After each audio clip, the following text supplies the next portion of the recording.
안녕하세요, Y민주입니다.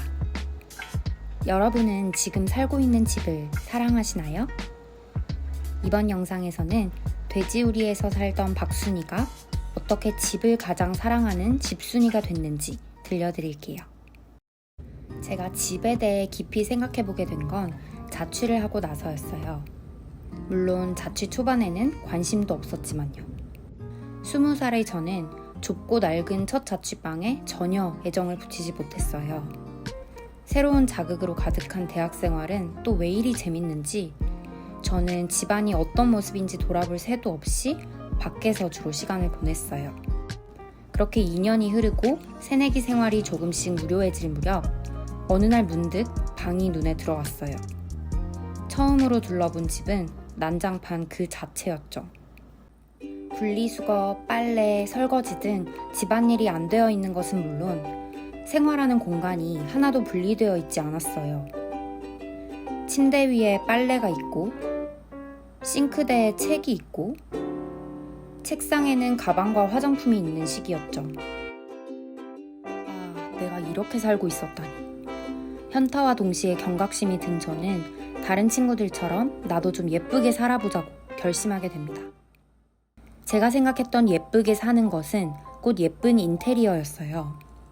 마침 당시엔 오늘의 집 어플이 활성화되고 있었고 저는 우선 쓰레기나 예쁘지 않은 것들은 몽땅 버린 후 앱에서 핫하고 예뻐 보이는 건 일단 사들이기 시작했어요. 빔 프로젝터 스크린, 원목 선반 같은 것들이요. 새롭게 꾸민 집은 처음엔 꽤 그럴듯해 보였어요. 문제는 한두 달 지나고 보니 한 번도 안 쓰고 먼지만 쌓여가는 게 대부분이더라고요. 돈을 써서 꾸몄는데 더 정신없어진 집을 보며 안 그래도 없던 애정을 완전히 놓아버렸어요. 우리 집은 좁고 오래돼서 어차피 꾸며도 안 예뻐 라고 합리화하면서요. 또다시 집에 무관심해진 어느 날 한 책이 저의 생각을 바꿔놓게 됩니다. 바로 교보문고에서 발견한 진심의 공간이란 책이었죠. 별 의미 없이 집어든 책의 표지에는 이런 문구가 쓰여 있었어요. 평범하고 낡고 좁은 공간이라도 자신의 삶이 새겨진 공간은 무척 소중하고 사랑할 가치가 있다. 순간 뭔가 울컥하는 마음이 들었어요. 나는 내 집을 한 번이라도 소중하게 생각한 적이 있나? 그리곤 다음 문장도 읽어봤어요. 삶을 아름답게 읽으려는 노력만이 나의 공간을 아름답게 만든다. 무슨 말일까? 문장을 계속 곱씹다 보니 한 가지 질문이 생겼어요. 어쩌면 집이 싫은 건 평수나 가구 때문이 아니라 내 관점의 문제 아닐까? 내 삶이 아름다운지도 모르겠어. 어떤 삶이 아름다운 삶이야? 그때 근본적인 문제를 알게 됐어요. 집 정리 이전에 제 가치관 정리가 안 되어 있다는 것이요. 집이라는 곳은 내 생활의 흔적이 그대로 스며 있는 곳인데 제 가치관과 라이프 스타일을 모르니 어떻게 집을 가꿔야 할지도 몰랐던 거예요. 그래서 저는 오늘의 집 앱을 끄고 제 일상을 먼저 탐색해보기로 했어요.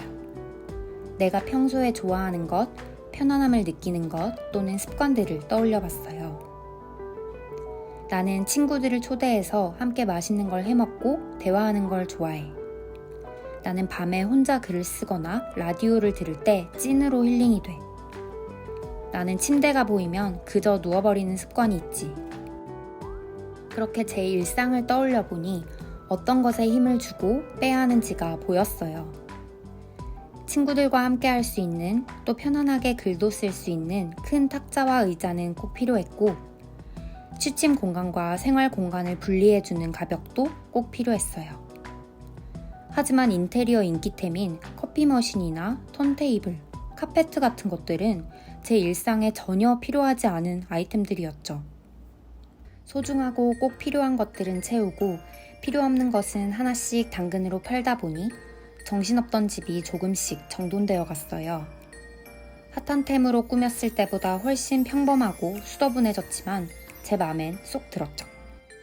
집이 좋아지니까 신기하게 더럽혀지는 게 싫고 잘 가꾸고 싶어지면서 자연스럽게 집안일도 더 열심히 하게 됐어요. 이렇게 제 가치관과 일상을 먼저 돌아보고 나니 남들 눈에 워너비 말고 진짜 나만의 워너비 공간을 그릴 수 있게 됐어요. 볼품없고 좁아서 싫어했던 자취방은 이제 제 최애 공간으로 바뀌었고, 저는 집에서 복잡거리는 게 너무 좋은 집순이가 되었어요. 얼마 전 마케터 숙님의 이런 문장을 읽은 적이 있어요. 어떤 집을 만들지는 스스로에게 하는 질문에 달려있다. 지금 내 방을 바꾸고 싶다면 무작정 어떤 소품으로 꾸밀지보다 이곳에 어떤 라이프 스타일을 담고 싶은지 먼저 질문해보는 건 어떨까요? 내가 원하는 삶이 뚜렷하다면 집을 어떻게 가꿔야 할지는 쉽게 결정할 수 있을 테니까요. 그리고 그렇게 가꾼 집에서 살면 내 삶을 더 소중하게 바라볼 수 있게 된답니다. 그럼 저는 다음에 또 일상 속 소소한 질문을 해결해보는 영상으로 찾아올게요. 그때까지 모두 행복하세요. 즐거운 나의 집에서요.